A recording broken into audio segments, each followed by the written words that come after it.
Hi all, welcome to week 4. So DNA review, make sure that you know these things. Hint, hint, hint on cell replication, meiosis, mitosis, and protein synthesis, which includes transcription and translation. The difference between structural genes and regulatory genes, coding versus non-coding.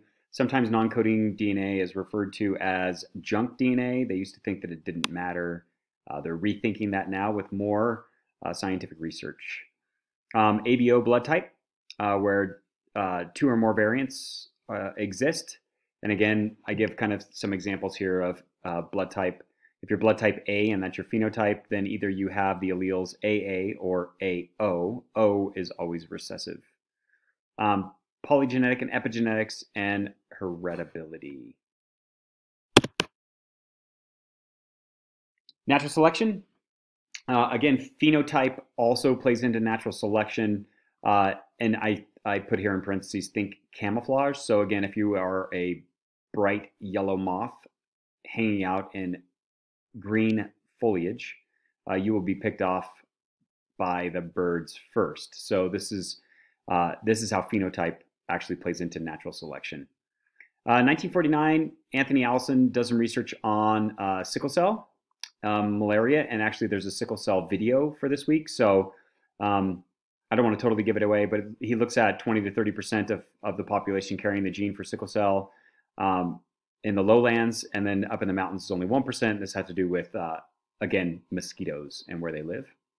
The carriers of sickle cell were able to survive malaria, and this is because sickle cell is a co-dominant trait that affects the hemoglobin or the red blood cells. So it actually, if you have the trait, it makes it so that the malaria infection will not attack your blood.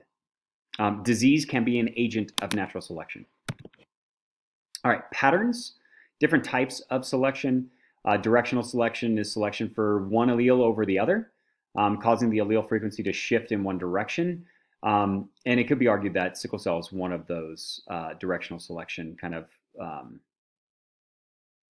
traits. Stabilizing selection, selection against the extremes of phenotype distribution. This decreases the genetic diversity for the trait. Again, this peppered moth might be, depending on where it's located, might be one of those stabilizing things. The black moth that is hard to see off to the left is definitely going to be selected for survival on this one. The white moth will be picked off by birds. Disruptive selection, selection of both extremes of phenotype distribution, may lead to special speciation event. So essentially looking at, you could be a species thrust into crazy climatic change or pollution stuff that then you are isolated, that then creates this your own specific species after kind of a long period of time after that event. Fitness is the average number of offspring produced by parents with a particular genotype. So we're really talking about reproductive fitness. So when we've probably all heard the term survival of the fittest. This is actually a term coined by Herbert Spencer, who is a sociologist, that is really talking about more of a physical fitness rather than a reproductive fitness. So it's taken out of context of Darwinist evolution. Melanic or melanin is individuals with high levels of skin pigmentation, and then non-melanin is without. The peppered moth example is directional selection. Again, in terms of also in the Industrial Revolution, everything turns black from soot, from coal. So then the black peppered moth instead of the white is selected for. This could be seen as directional, so it moves. A stabilizing selection could have also been that this could have happened over time. So the white peppered moth, or if it snows, then the white peppered moth is basically going to survive that. So then you kind of have some directional and stabilizing at the same time. Positive selection is a process in which advantageous genetic variants quickly increase in frequency in a population. So again, we're looking at advantageous as being kind of the key term there, that it's those traits that are selected for help you with this idea of reproductive fitness. All right, hemoglobin and malaria. Like I said, the sickle cell anemia video is posted. And then when we look at things like anemias, it's essentially a blood issue. Conditions of insufficient iron in the blood due to genetic blood diseases, toxins, or pathogens. This could also be diet, right? You could be anemic because you lack iron in your diet. Abnormal hemoglobin, less efficient, and it has a problem carrying oxygen. This sickle cell is an example of this. So if you have the sickle cell trait, or you have two sickle cell traits, then the ability to carry oxygen is a major problem inside kind of the red blood cell structure. Capillaries are small blood vessels. In terms of sickle cell, it has a hard time traveling through capillaries. So if you have the sickle cell disease, not just the trait but the disease, then essentially blood clots, strokes, things like that tend to happen because the way that the red blood cells look and operate through the blood vessels, they clog them up. Geography of sickle cell. Sickle cell is not only in Africa. Different versions of the structure have been found wherever malaria is. So essentially it could be the Mediterranean. So there was Greek and Italian and all of that stuff. So it's not just an African-based disease. Balanced polymorphism is selection maintains two or more phenotypes. So again, sickle cell could also be kind of part of this, where the SS or the sickle cell diseased individual most likely dies before reproduction, and then the people with normal hemoglobin die of malaria, and then the person carrying the trait survive. So this is a balanced polymorphism because of survival. Anthropogenic, an effect caused by humans, like malaria. Malaria essentially comes about because people start clear-cutting forests and creating agricultural land where you have standing water, and then essentially you have a breeding ground for mosquitoes that then basically malaria is spread that way. Hemoglobin, pathies and distribution, we're really talking about different groups of people that have problems with their red blood cells and where they're located. Just realize that they're kind of distributed all around places where a lot of times where there's different diseases, we can find some of these things. Thalassemia is the European hemoglobin issue where clumping occurs.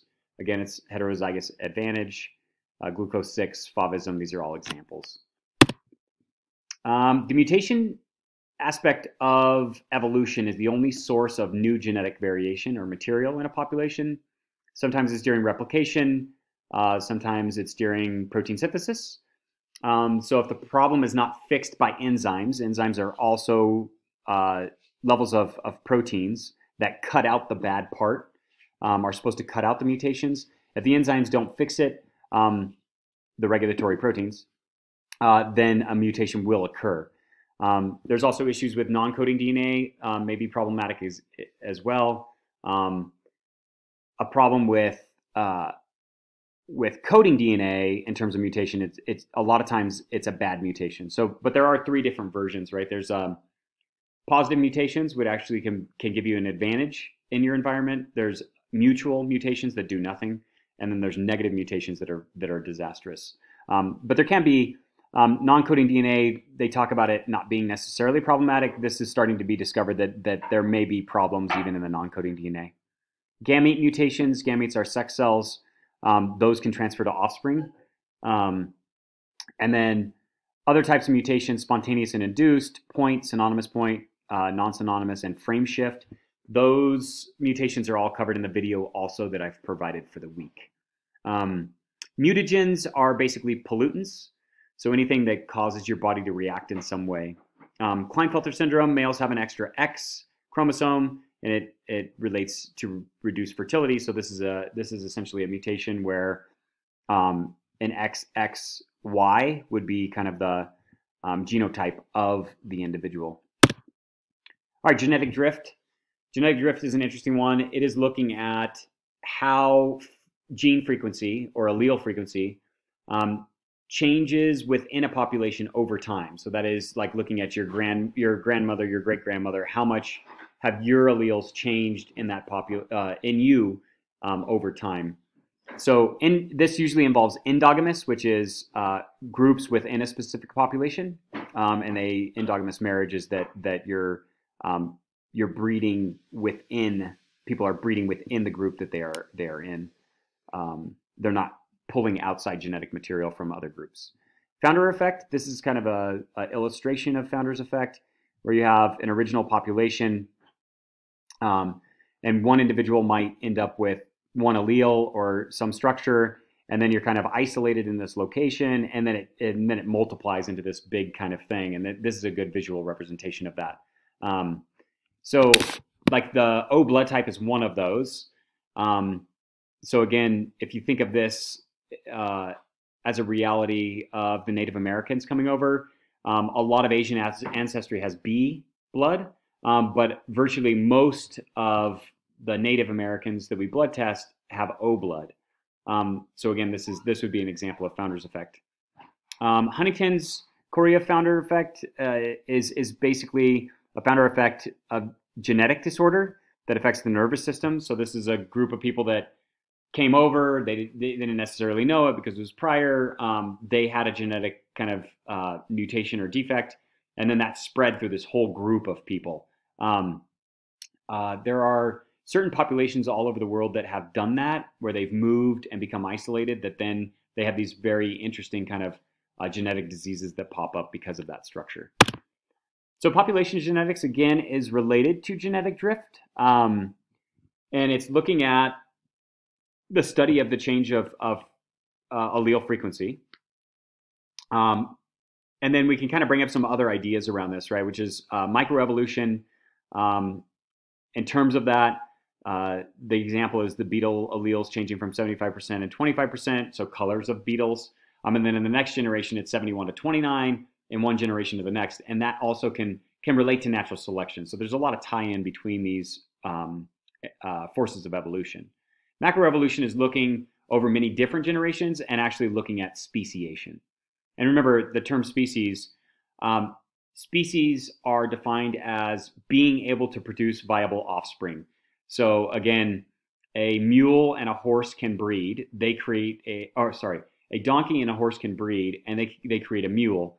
But mules are sterile, so there's no, they don't have viable offspring. Those offspring cannot produce offspring. So that's really what speciation looks at, is basically like a break point of production of new species or groups. Evolutionary biology really looks at, why are these alleles changing, and why is it taking place in the anyway. Equilibrium as a term is the system is stable, balanced, and or unchanged. And then the Hardy-Weinberg law of equilibrium, we're going to move more into that. I think I've also provided a video for that. And we're going to definitely move into that math problem of Hardy-Weinberg next week. And the video that I've provided definitely gives you how to break it down. So that'll be a reference video for the rest of the semester. All right. A deme or a deme is a local population of organisms that have similar genes and produce offspring. So it's essentially a gene pool or a group that are producing offspring. The gene pool, physical anthropologists use instead of population. So a lot of times we talk about gene pool instead of population. And it is the genetic information in a breeding population. Reproductive isolation, this relates back to genetic drift as well.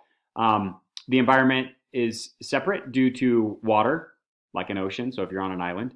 Mountains can also create valleys that are isolated, that keep two populations from interbreeding. It could be that the environments themselves have very different climates that the population is adapted to, so that could also cause some isolation. With enough physical time and separation between the two groups, we then get independent species. So over time, right, and it looks like certain species are faster to speciate, but it does take, it usually a lot, in the mammal, the primate world, it's kind of in that millions of years category. Ostrich and emu are essentially from an original ancestor that had this separation. So Again, the emus are in Australia and the ostriches are in Africa, but at one point they were connected, so they had common ancestry.